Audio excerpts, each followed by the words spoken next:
sebelum masuk ke tahap berikutnya, alangkah baiknya kita berdoa dulu ya. Ada yang bisa pimpin doa? Saya, Ibu.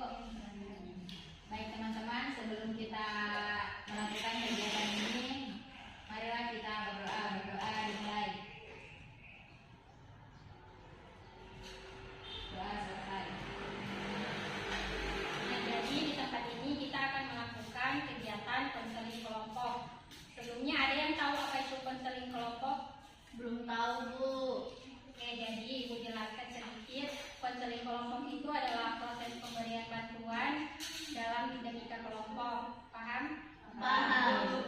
Oke, dalam kegiatan konseling kelompok ini ada beberapa asas yang diterapkan. Yang pertama yaitu asas kerahasiaan, di mana anak-anak seperti ini tidak perlu takut apapun masalah yang anak-anak cerita tidak akan diketahui oleh orang lain.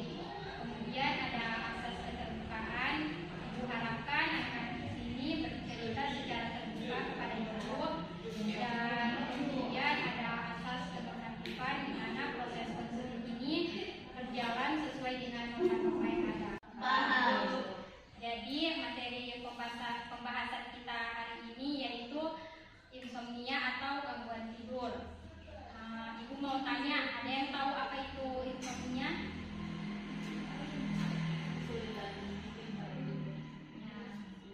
Ada lagi yang lain?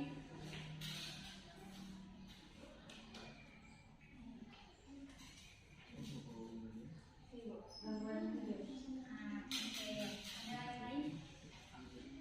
Tidak ada. Jadi Ibu jelaskan sedikit. Insomnia itu atau gangguan tidur adalah kelainan tidur yang sering terjadi pada malam hari yang ditandai dengan seringnya terbangun pada malam hari dan sulit untuk kembali tidur. Sudah mengerti? Sudah, Ibu. Nah, di anak-anak sekalian ini ada yang pernah mengalami gangguan tidur? Hampir semua mungkin Ibu yang di sini. Nah, Ibu mau tanya apa sih faktor-faktor yang penyebab kalian mengalami gangguan tidur tersebut? Mungkin boleh Kalau saya, Ibu, faktor pertama mungkin karena ada tugas, dan itu tugasnya mungkin bisa dibilang kayak banyak dan deadline-nya itu besok, jadi mau tidak mau kita nggak ada tidur. Dan juga saya dari SMP sampai SMA itu baca Wattpad terus, Ibu. Jadi karena ceritanya asik, rencananya kan kita kayak mau tidur, oh sudah pokoknya di bab 6 misalnya sudah selesai, sudah tidur. Tapi faktanya karena asik lanjut, kadang sampai satu bab itu udah habis, Ibu. Mungkin kalau dari saya itu sih, Ibu. jadi gangguan tidur itu disebabkan karena banyaknya tugas dan sering membaca Wattpad ya? Iya. Kalau saya sih, Bu, mungkin karena biasanya tuh kalau siang hari saya tidur di siang hari, jadi pas malamnya dia cuma aja kan dia tuh siang hari nggak sempat tidur, dan malamnya terus tidur. Kalau saya biasa tuh kalau misalnya pulangnya jam 4-an mungkin biasa tidur tuh sampai sebelum maghrib atau sesudah maghrib gitu kan, terus malamnya tuh susah lagi tidur. Kalau saya itu biasanya kan kalau udah jadi sebelum tidur saya biasanya kayak sebelum tidur saya masih scroll TikTok terus sampai malam, terus saya scroll Instagram.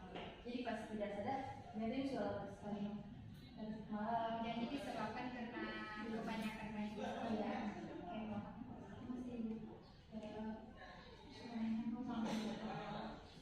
Oke, selanjutnya Ibu mau bertanya, tips apa yang dapat kita lakukan untuk mencegah terjadinya insomnia?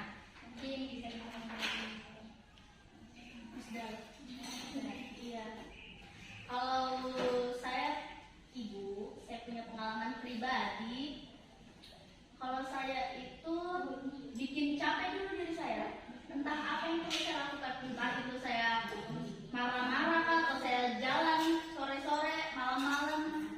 Intinya saya harus capek dulu. Nanti kalau saya sudah capek, nanti saya tidur. Itu cara pertama. Kalau saya, cara kedua saya minum obat.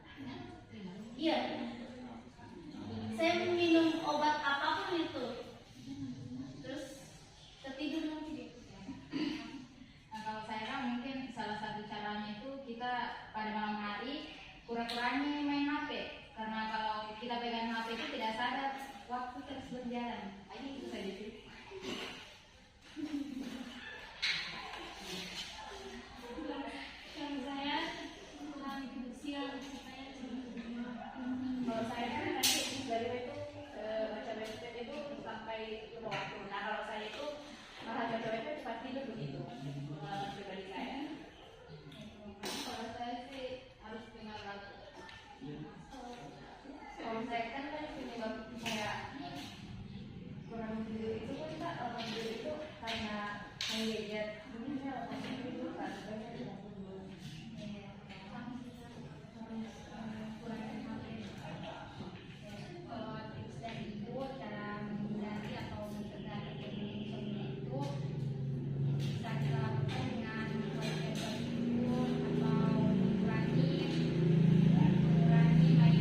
minggu depan ya. Ya,